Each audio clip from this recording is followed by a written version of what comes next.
Enduro Pips. Enduro Pips. Aba, sandali lang. Oh, may bagong labas si Tank. Nabalitaan nyo na ba yun? Hindi nyo pa nabalitaan yun, no?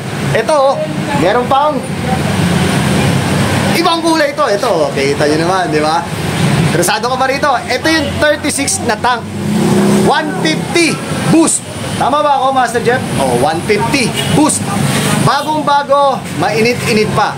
Nandito ako ngayon sa Pops Bike Shop. Napakaganda nito, mga Master.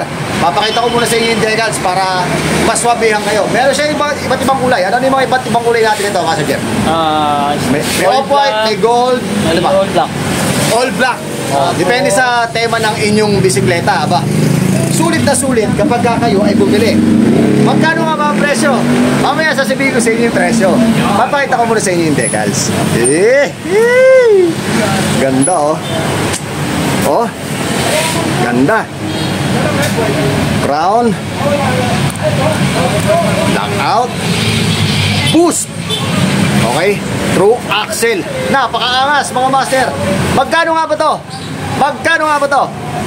For only 5,900. Tama ba, Master Jeff? 5,600 na isa. Oh, 5,600 lang pala. O, kita mo. 5,600. Sandali lang. Nagbago na agad yung presyo. Kanina 5,900, ngayon 5,600. Oh. Kung may discount pa, meron pang discount kung makakausap nyo si Master Jeff. Kaya pumunta lang kayo dito sa Pops Bike Shop. Napakaraming kulay.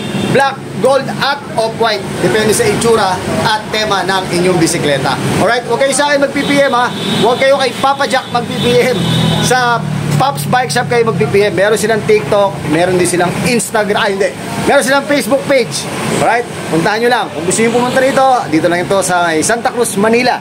Okay, type nyo lang Pops Bike Shop sa Gmap. Alright, maraming salamat. Downhill Enduro Pips. Alright, salamat.